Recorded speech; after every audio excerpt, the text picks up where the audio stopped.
10 days following the End Bad Governance in Nigeria protest, a wave of reactions continue to follow the movement. 13 out of 85 captives abducted from Katsina community regained freedom. Individuals with disabilities in Gombe expressed dissatisfaction over what they perceive as unfair allocation of food palliatives. On the international scene, death toll from Uganda rubbish dump collapse climbs to 18. A very good evening and welcome to the News Hour on Trust Television. My name is Sagir Ibrahim.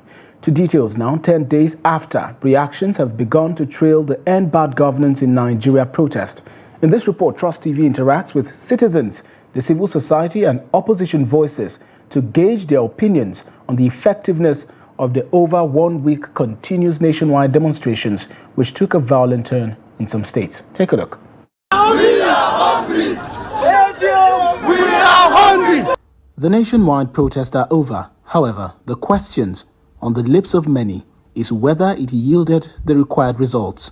Some residents in the federal capital, Abuja, during their interaction with Trust TV expressed mixed reactions on the outcomes of the mass action. To me, the protests have no any meaning to me. That's my perspective. I don't see anything because finally the thing is going to end it with the poor masses. Because had him been the president did not say anything about it, I could have said yes, there is any benefit, but the president has shown a lot of concern. For me, it has not done any positive change because before the protest there has been fuel scarcity and the increase in fuel price, increase in foodstuff in the market, increase of school fees. I listened to the president's speech. It was nothing to write home for me because it did not really answer the question why we came out to protest. I want to believe that they heard our voices, and I just want to believe that, and also appeal to Nigerians to be patient. Maybe we should give them second chance to see how they respond to the protest. Then, if they don't respond positively, then I think 2027 is just by the corner. Then we vote them out. They will have no any gain because the security agent not allowed to protest. And we have freedom to protest, but the government not allowed to protest. So we are using this opportunity to beg Mr. President to remove the sausage, to make us to have peace in Nigeria, have rest in Nigeria. Because we are dying, our children are dying for hunger. I think there's no gain. They've not answered us. We don't see the difference. We are not seeing any changes. We just did protests and we went back home. We were relaxing. Okay, look, okay. They will say, okay, no problem. We'll fix this. This will happen. That will happen. The price of this will come down. The price of this. But we've not even had anything from them. The hardship is still there, and the fuel, the rate of the fuel is still the same where it is before the protest, and after the protest, the fuel is still the same where it is. Meaning that the presidency has done nothing to stop the protest. In their responses, Mukhtar Modibo, a transparency and accountability advocate, as well as Segun Shomi, a chieftain in the People's Democratic Party, say the pre-planned nature of the demonstrations gave the government enough time to react, some of which were evident in the body language of the government on the eve of the mass demonstration. There are a lot of impact before it even started, because it's something that government anticipated, because the date and everything was communicated, and then you could see a lot of changes. I know there have been a lot of difference from that time. To some extent, it has really communicated that the people have the power to do that, and the people sort of have gone out to show their concern. To some extent, that protest has really achieved something. I have learned not to expect too much from people who do not take advantage of time. That protest was well advertised, and therefore, if they wanted to de-escalate, say things and speak and even act, there was a bit of time. They could have cut some of their privileges. Some of the criminal activities, looting and all of that happened in certain area is also indicative of how those areas need to be better administered and better managed. These are indicative of the fact that a comprehensive reorientation exercise is now due. The stakeholders, however, had varying submissions on what to expect 10 days after. It has given young people more time to sit back, reflect on what happened, put up their demands and see how we can push that demand for government to take the demands serious. The leaders of the protest need to come together, itemize their own demands, and see how they can push the demand for dialogue. And let's see the dialogue and where the dialogue will take us. Nobody will be allowed to motivate us, instigate us, overwhelm us into destroying our country. We draw that line. We have gotten to a point now where we must now demand more from our local government chairmen and our governors, not necessarily by protest, but by just showing a higher level of interest in how activities are run there, how our funds are done, and the policies and the programs. In a democracy, the day of the ballot is the day of protest. If a government is running a policy and the policy is not working, they still have a right to run it up till the end of their tenure. Since we are not unfeeling, we can get ourselves ready for the next opportunity to vote them, or at least give them the results of how they have ruled us. As questions around the future of citizens and their demand for government intervention to ease their sufferings rages on, it is left to be seen what becomes of the entire conversation in the coming days, weeks, months, and even years. Residents in Jos, the capital of Plateau State, have shared diverse sentiments regarding the aftermath of the recent End Bad Governance nationwide protest that concluded on Thursday. Nigerians nationwide have unified in a 10-day protest against the ongoing issues of hunger and insecurity plaguing the nation. Ado Musa completes the report. Millions of Nigerian citizens have taken to the street of their towns to passionately address the critical issues plaguing the country. While the demonstrations unfolded peacefully in certain states, others were marred by acts of violence and unrest. In the city of Jos, vocal residents have shared their perspectives on the potential impact of these protests. For the protests that ended yesterday, we hope and we believe the federal government will do something about it, because the citizens has been in they have been pushed on. They have been pushed on. So they think by doing so, federal government will look onto their matter. They will help them by doing so. So we have been hearing, we have been looking up onto it. Some are saying if the federal government have not done anything, they will organize another protest again. So we are praying for our government, and we are calling for them to look onto this matter and help the masses. Oh, as we come out for protest, we pray that government will do something better for us, because of this hunger is too much in Nigeria. So at least for this protest, we believe and we pray that they will do something for us. For Kepas Havila, unless the government is patriotic, the exercise will not make any impact. So we pray that if actually our leaders, they are really patriotic in terms of the feelings of what the nation is passing through, we pray that our leaders, they will do something about this, so that at least to alleviate or to eliminate some of the problems we have been passing through now. So I can't tell exactly, but I look at, there are others, not only in this country, there are other nations that are passing through such kind of a situation. But I think that because of their own leaders, that they are very patriotic, they begin to look at it in another way, to work toward it, to have a positive impact on it, so that at least masses will not suffer anymore again. But this resident has concluded that the protest will not make any positive result. To me, it will not yield anything, because even before the protest, I don't wish for it. Before the protest, I was thinking that the protest will not make any impact in Nigeria because of our nature and the situation in the country. Protest is not the solution. The solution is just for us to be productive, to find a way of making for ourselves. As the protest concluded on Thursday, the hopes of many Nigerians now hinge on the actions of the federal and state governments in response to their demands for improved governance and a better quality of life. Ado Musa, Trust TV News, Jos. Still in Jos, the Coalition for End Bad Governance in Plateau State submitted their demands to the state government on Saturday. The protesters delivered their list of demands during a meeting with Governor Caleb Mutfwang and other senior government officials at the government house in Jos. Again, Ado Musa brings details.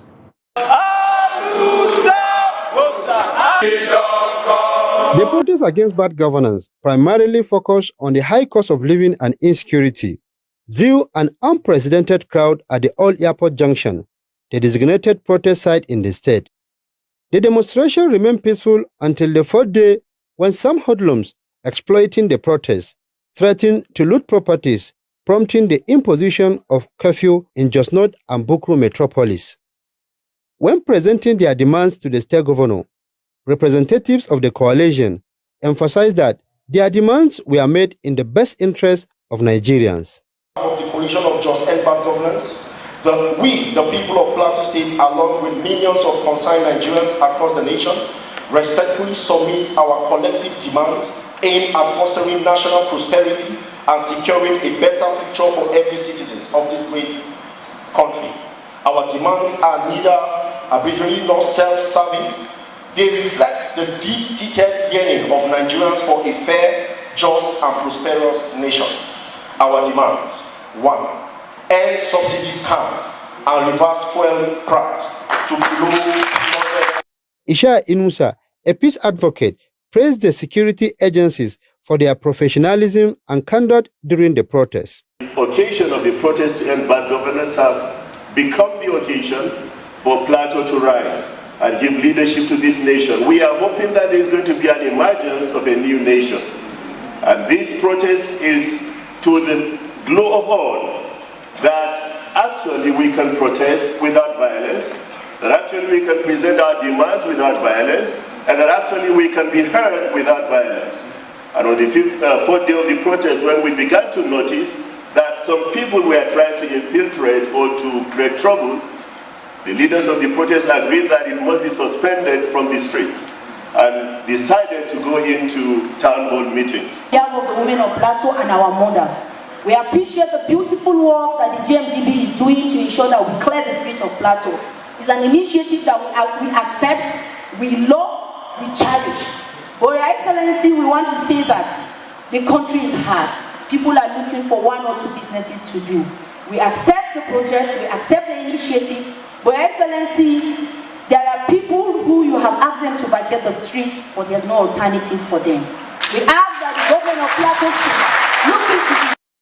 In response to the demands, Governor Caleb Mutfwang thanked the members of the coalition for their peaceful conduct and acknowledged the hardship Nigerians are currently enduring. Affairs became a ministry of humanitarian disaster. And it was a carryover of the corruption of the past. And corruption has become endemic and quite a threat. The time has come, and the time is now, when we must change the story of our nation. The End Bad Governance protest concluded on Saturday, leaving Nigerians eagerly awaiting the government's response to the demands of millions across the country. Ado Musa, Trust TV News, Jos.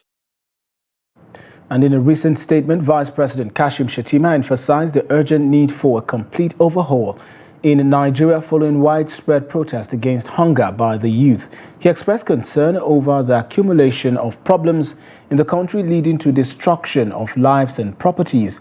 Shettima highlighted the prevalence of poverty, corruption, and poor leadership, urging for transformation to restore respect for values and authority. He reassured that the government will work towards a better future for the upcoming generations, drawing inspiration from past leaders who worked hard for the nation's progress. Shettima also urged youth to challenge the flawed political system and emphasize the importance of parents' involvement in guiding their children. The message resonated with others, calling for education and empowerment of the youth to build a better society. Also, he called on others to uphold integrity, work hard, and positively impact their community. And the family of a 21-year-old Ahmed Yusuf Muhammad denies his involvement in the mass production of the Russian flag in Kano. According to his brother Nasiru Yusuf Muhammad, Ahmed is not a tailor and has never used a sewing machine. Ahmed, who works in a water sachet recycling, was mistakenly arrested, possibly due to trauma or fear-induced statements. The family urges authorities to investigate the case thoroughly and release Ahmed, as he is innocent and not connected to the offense he is accused of. And also 13 out of the 85 individuals who were abducted from Maidabino town in Namusa local government area of Katsina State were released from captivity by terrorists and joyfully reunited with their families on Saturday night. According to reports received from Maidabino town, families of the captives banded together and raised a sum of 6 million naira as ransom following negotiations with bandits in exchange for the release of all 85 hostages. However, the bandits freed only 13 individuals, leaving 72 still held captive. Witnesses at the scene observed that those who were released primarily comprised pregnant women, nursing mothers, the elderly, and individuals who were unwell among the captives. Reports indicate that the released individuals appeared notably undernourished, weak, sickly, and exhausted as they shared their harrowing experience of surviving on grasses alone while in the captivity of the bandits. Currently, the bandits are demanding an additional 1 million naira to secure the release of the remaining hostages. The victims, who endured 49 days in captivity, are urgently calling upon governmental authorities and relevant agencies to intervene swiftly and expedite efforts to rescue those who are still held captive. Tragically, numerous captives, particularly young children and the elderly, have perished due to starvation during their time in captivity.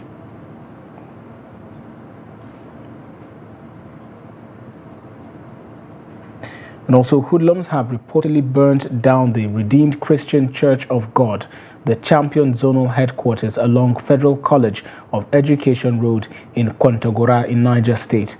Daily Trust gathered the incident happened in the early hours on Saturday, during which valuables were looted.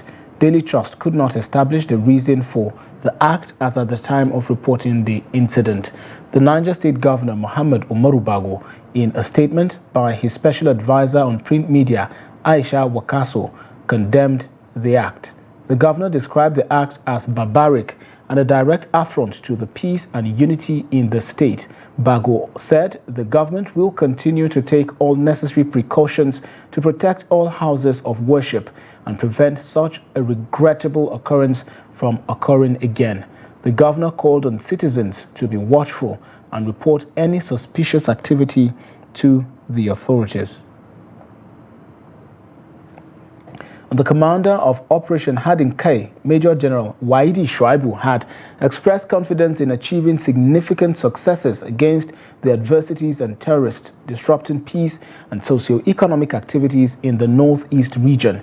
He made this statement during the graduation and commissioning of the Theatre Command Training School and the renovation of the Defense Company Transit Complex at Memalari Cantonment in Maiduguri.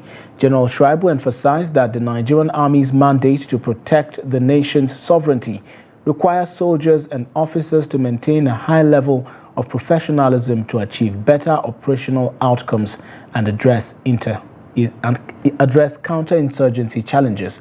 He also called on Nigerians to cooperate with the Army by sharing intelligence that would aid in ending terrorism, banditry, and kidnapping across the country. Within the theatre, your role is ever more crucial. Your ability to train and mentor others during this West operation will continually contribute to overall success. The knowledge and experience you gain are invaluable assets that will help you to survive in the field and will also help others to lead as well. The soldiers you train will carry the training with them in every mission. They will rely on the skills and knowledge you have imparted on them in moments of great pressure and uncertainty. This is why your role is crucial and why I urge you to maintain the highest standards of professionalism and integrity in everything you do. And the Ogun State Police Command has confirmed the apprehension of 4 suspects allegedly linked to the homicide of a barber in Isaleoja, Kuto, Abeokuta, the Ogun State capital. purportedly perpetrated by suspected cultists last Wednesday, Commissioner of Police Abiodun Alamutu disclosed that the arrests were made in response to a separate assault carried out by a rival cult faction on Friday night, resulting in the tragic demise of Fatai Kehinde, a 48-year-old point-of-sale operator beneath the Kuto Bridge in Abeokuta. The slain POS operator, identified as Fatai and the son of the Bale of Kuto community in Abeokuta, reportedly suffered a brutal demise at the hands of his pursuers, who relentlessly chased him from his shop within the Kuto market to the underbelly of the Kuto Bridge. Alamutu conveyed that a manhunt for other individuals involved in these incidents is underway, underscoring the unequivocal resolve of law enforcement to ensure that criminals find no refuge within the state. He emphatically stated that all perpetrators linked to these horrendous acts will be brought to justice.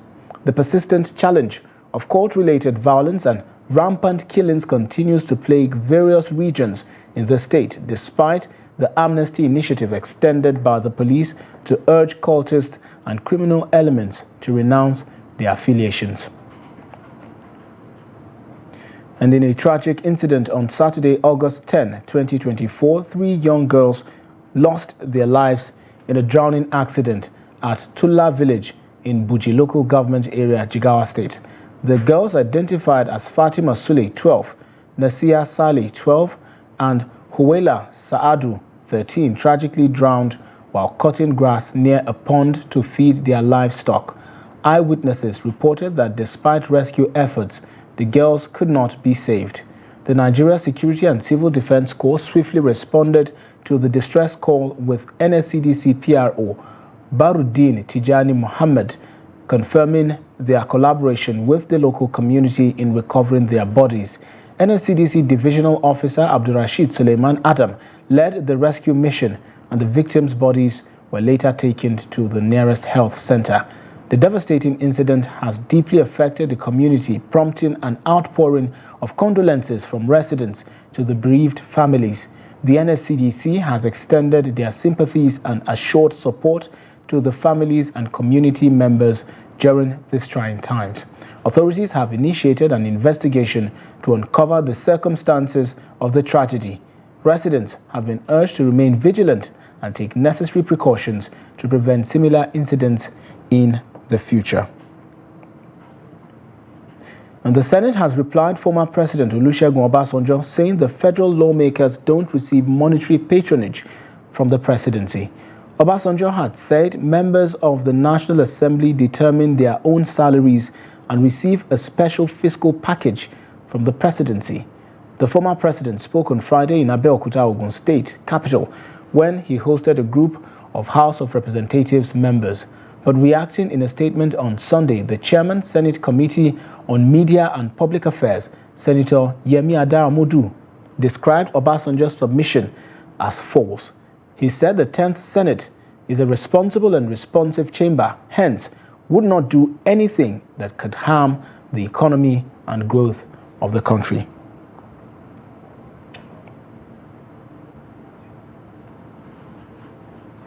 You're watching the News Hour on Trust Television. Coming up shortly. Due to economic pressure, 63-year-old Benue man makes ends meet selling roasted corn. This and other stories when we return. Join us again.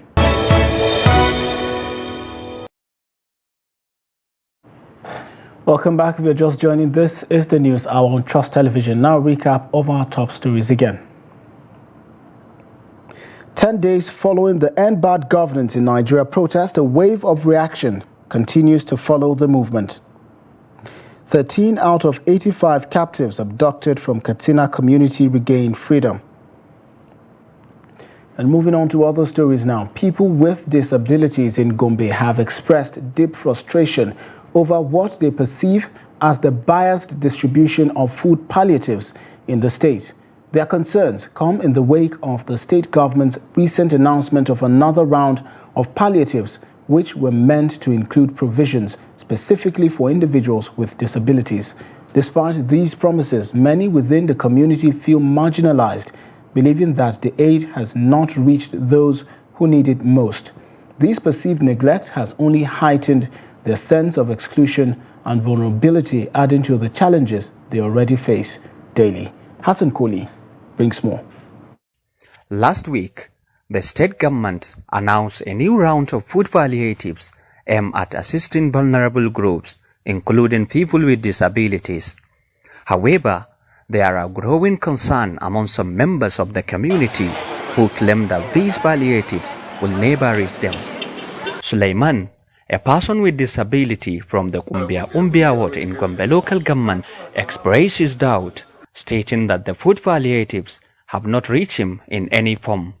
His experience reflects a broader sentiment of skepticism and disappointment among those who feel overlooked in the distribution process. I am a person with disability, which qualifies me to benefit from the distribution. It may surprise you to learn that I have never received any food palliatives, either through our union or local distribution here in our ward, even though they are aware of my existence. This situation appears to be clearly biased by the distributing committee, in my opinion. Suleiman, alias Baba Ogurgu, urged the state government to monitor the sharing formula of the palliative, especially at the ward level.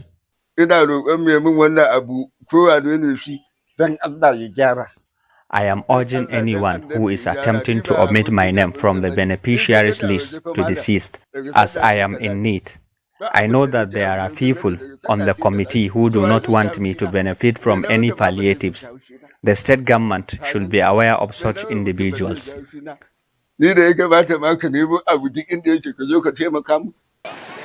plea highlights the growing anxiety among those who feel marginalized in the distribution process and raises concern about the transparency and fairness of the aid distribution.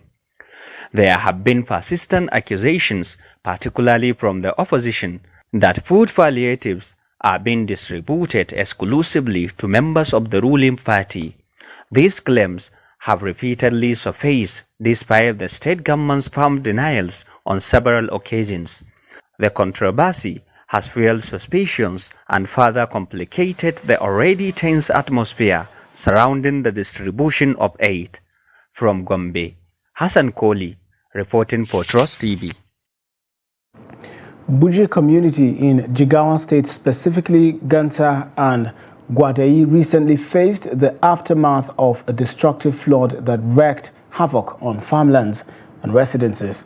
In response to this crisis, the Jigawa State Emergency Management Agency swiftly provided relief assistance to the affected communities.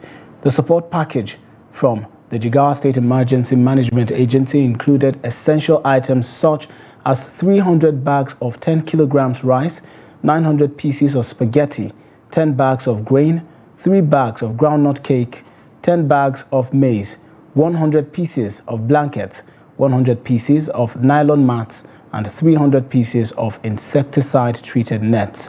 During the distribution of the relief materials, village leaders expressed their gratitude to the state government for their support and pledged to ensure fair and equitable distribution according to the needs of the affected individuals.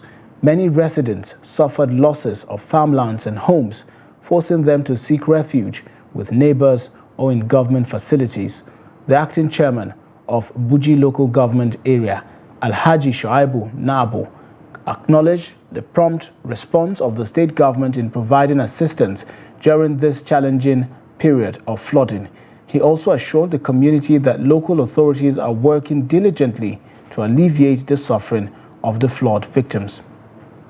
We thank God, Allah, because as we had, there is some part of this country who has experiencing drought. There is no water. They are praying daily to water. But now we have an access to water. We cannot call it a disaster because only God knows the 100% right. We beg God to intervene, to turn the losses into gain. We have been in this place since yesterday. We assessed the situation and we went back to see what we can fetch for the relief of the victims here. So many people have been displaced from their homes, even the neighbors. They are harboring them. It's a burden to them to contain them. So we thought it is a very good idea to go and get a support for them. I was here since yesterday. I've been going through all the affected areas where this incident was happening. And I have go around and condolence and make a condolence to the families at the affected areas. We have been touched with the state emergency agencies, as was said by the executive secretary. They have brought a lot of relief material here. They brought us 300 bags of rice, 300 bags of spaghetti. They have brought us 3 bags of parago. They have brought us 10 bags of paki, and we are going to distribute it to those who have been affected by this pain. And still in Jigawa State, where the state government has sanctioned over 3 billion naira for vital projects aimed at supporting the less fortunate and addressing educational needs for the coming year. State Commissioner for Information, Youth, Sport and Culture, Sagir Musa Ahmed, disclosed this after the State Executive Council meeting in Duse. Here's the report. Under the leadership of Governor Umar Namadi, the council approved approximately 900 million naira to cover registration fees for the national examinations for 39,709 students in Jigawa State. Additionally, 1 billion naira was earmarked to continue backing micro, small and medium enterprises, promoting economic growth and sustainability. In health, more than 1.2 billion naira was designated to revitalize 161 primary healthcare centers statewide, part of the government's commitment to improving public health for a more prosperous state.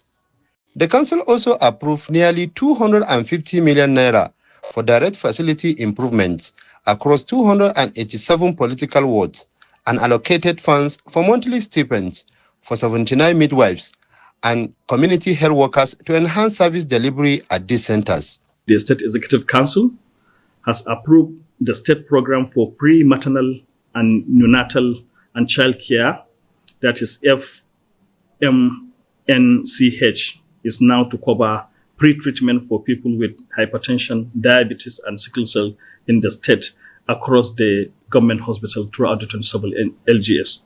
Regarding the minimum wage, Governor Namadi has constituted a 10-member committee led by the State Head of Service to evaluate and advise on implementing the new national minimum wage for civil servants promptly.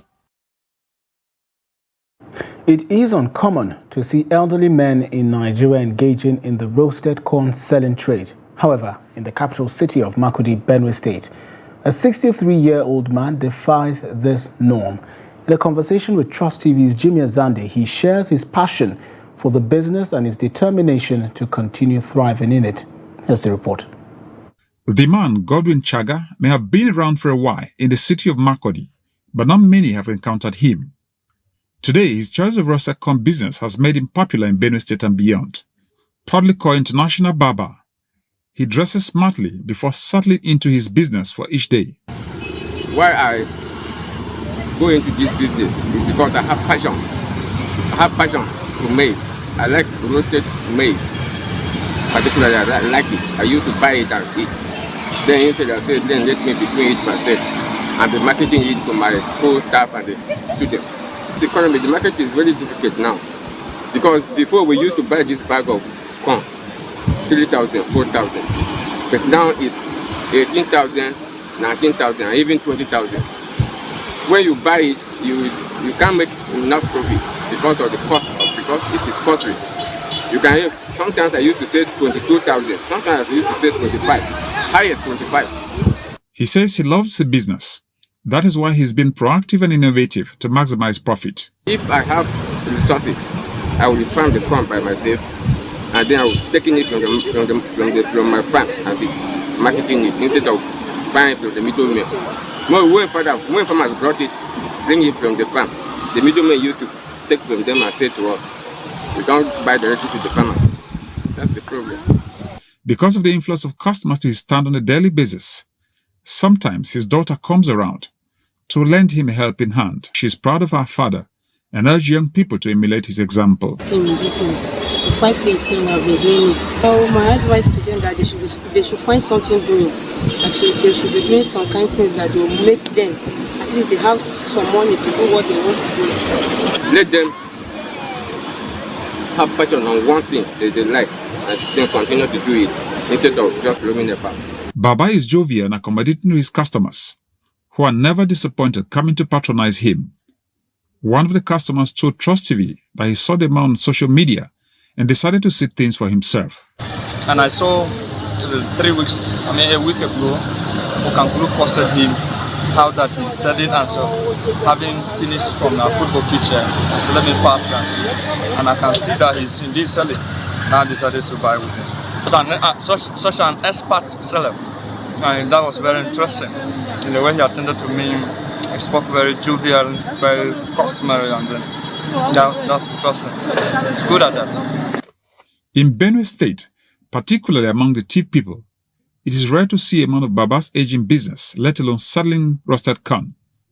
He said taking up this business is partly to enable him meet up with the challenges of economic downturn in Nigeria at the moment, adding that this should be an encouragement to residents who are probably not doing enough to cope with the rising cost of commodities and services. Jimmy Azande, Trust TV News, Makurdi. Well, there you have it. Different ways different people are making ends meet here in Nigeria. Moving on now, the National Drug Law Enforcement Agency's recent nationwide operation resulted in the seizure of multi-billion naira worth of cocaine concealed in a variety of items, including heavy-duty automobile pivot shafts, Ghanaian fabric, kente, and other materials. The Director of Media and Advocacy, Femi Babafemi, announced this significant bust in a statement shared on the agency's website on Sunday. Additionally, the agency intercepted 2.32 kilograms of cocaine at a courier firm in Lagos and recovered 10.494 kilograms of cocaine at the same logistics company. The agency also reported the seizure of 517 grams of cocaine, pentazocine injection, promethazine injection, cocodamol pills, and tramadol pills. In a separate operation, members of a cocaine trafficking network, Obiora Joseph Agudosi, was apprehended with 9 kilograms of cocaine. 2 other members of a cocaine syndicate based in Nnewi and Oba Town, Anambra State, were also arrested with 2.865 kilograms and 1.748 kilograms of cocaine respectively. Furthermore, in Adamawa State, 425 compressed blocks of cannabis sativa weighing 291.20 kilograms were seized, leading to the arrest of several suspects, including the owner of the cannabis farm, Danjuma Maji. The NDLEA chairman, Brigadier General Muhammad Buba Marwa, retired, praised the officers for their efforts and encouraged them to persist in their fight against drug cartels. Also, a group of persons whose properties were affected by the demolition exercise carried out by the Nigerian National Petroleum Company Limited are demanding compensation to the tune of 160 billion naira. Some structures were demolished along the pipeline and Tanke roads by the NNPC Limited in 2018 for right of way. The affected persons, numbering more than 5,000, claimed that 976 structures were demolished by the Nigerian Army engineers on the order of the Nigerian National Petroleum Company Limited. Tokpe Ajetumobi, who spoke on behalf of the victims, disclosed that the House of Representatives Public Petitions Committee had passed a resolution in 2019 mandating the NNPCL to assess the value of the damaged properties and negotiate with the victims, but the NNPCL declined. They are now calling on President Bola Tinubu to urgently intervene to enable them get the compensation sum of 160 billion 750 million naira. The House of Representatives passed a resolution on the 30th of May 2019 that NNPC should immediately assess the value of the property so damaged and negotiate with the victims. But NNPC both declined and ignored this. Following this satanic and atlas of NNPC head boss and his team, the matter was brought again to the Right Honorable Femi Gbajabiamila, being the Speaker in the 9th Assembly, and every effort put in place by the House Committee on Legislative Compliance were thwarted by NNPC in order to cover years of corruptions for more than 4 decades. You're watching the News Hour on Trust Television. More news right after. Join us again. Welcome back to the News Hour on Trust TV. We go to news outside the shores of Nigeria. The death toll from a landslide at a vast garbage dump in the Ugandan capital, Kampala, has risen to 18, police said on Sunday, amid claims the site was a disaster waiting to happen. Local media said homes, people and livestock were engulfed in mountains of waste at the landfill in the northern Kampala district of Kitizi on Saturday after a collapse caused by heavy downpours. President Yoweri Museveni said he had directed the Army Special Forces to help in the search and rescue operation and demanded to know who allowed people to live near such a potentially hazardous and dangerous heap. Kampala's Metropolitan Police spokesman Patrick Onyango told reporters at the scene that 14 bodies had been recovered on Saturday and another 4 on Sunday. He gave no breakdown, but on Saturday, the Kampala Capital City Authority, which operates the landfill, had given a death toll of 8, including 2 children. Earlier, Onyango told AFP that an estimated 1,000 people were displaced and that the police were working with other government agencies and community leaders to see how to help those affected.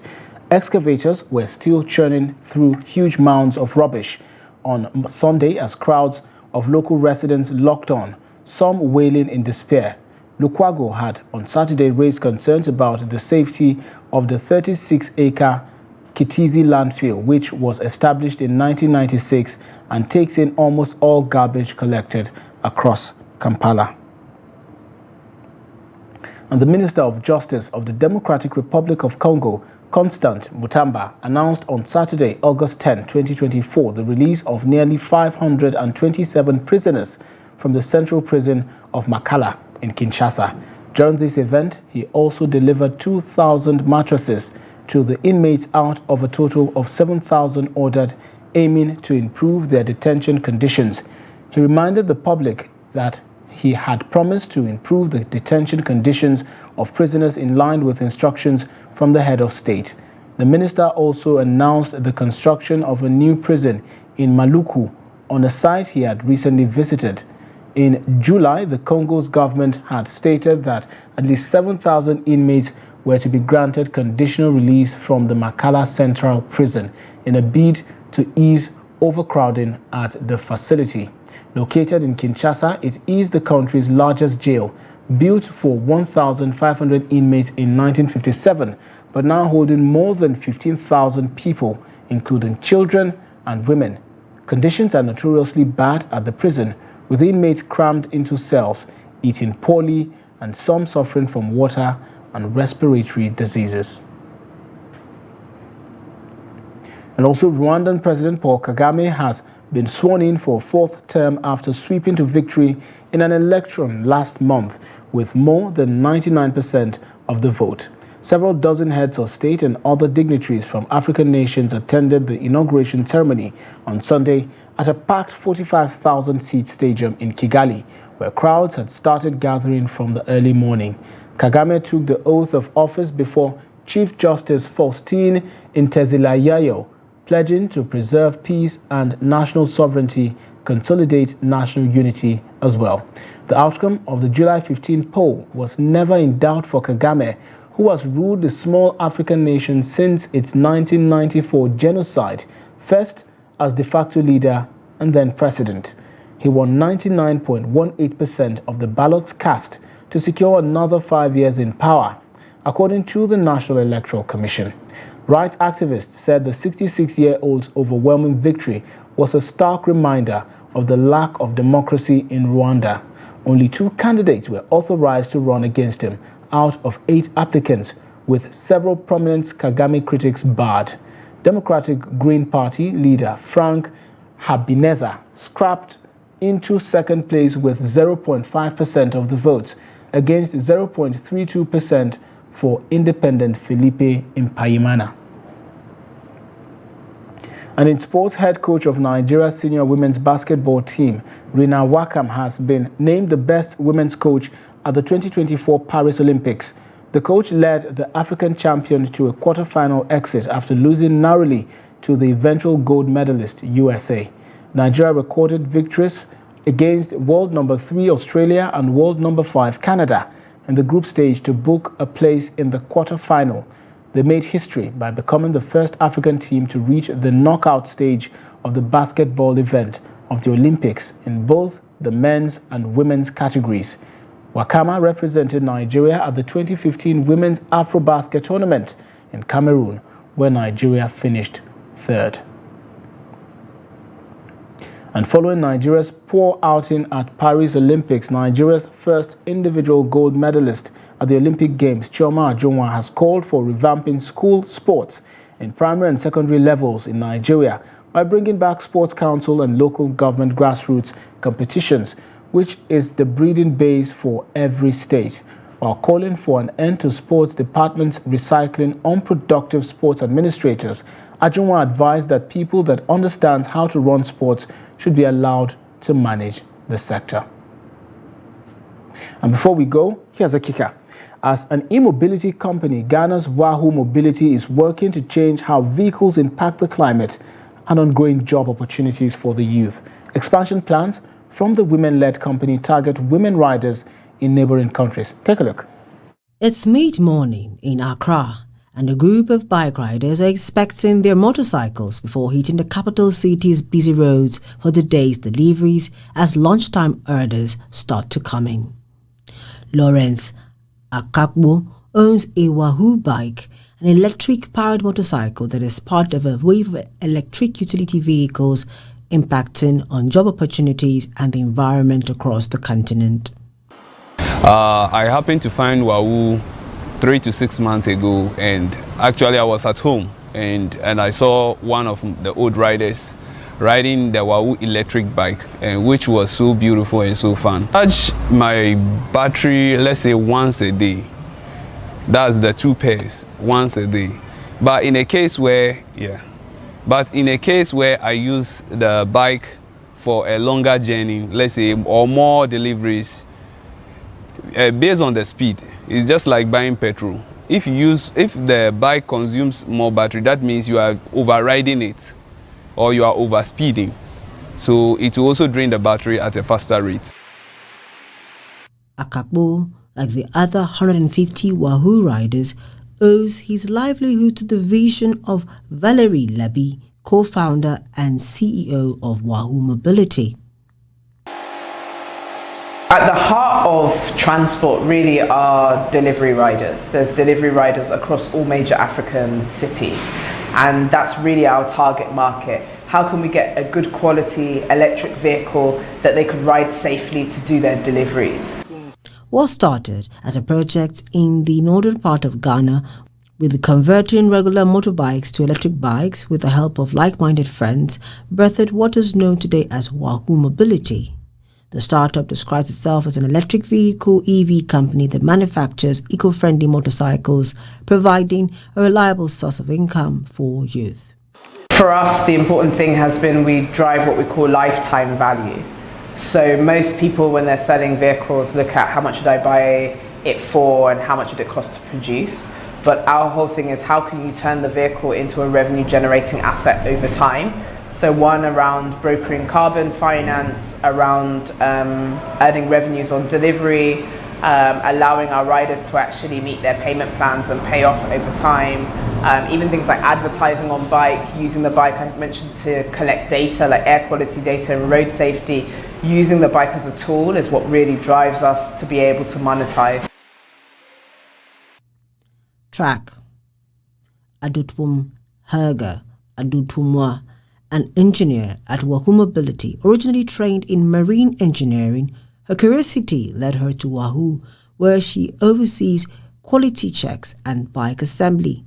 Despite joining the company just 6 months ago, she's already made a significant impact. A right-to-own initiative is one part of the startup's mission. Different payment plans are available to meet the pockets of would-be drivers, taking away the worry of interested riders who cannot afford to pay upfront. And that wraps up the news hour on Trust Television. Do not forget to follow us across all of our social platforms and catch our live stream on YouTube for more news programs and documentaries. My name is Sagir Ibrahim, and on behalf of the crew, have a good night.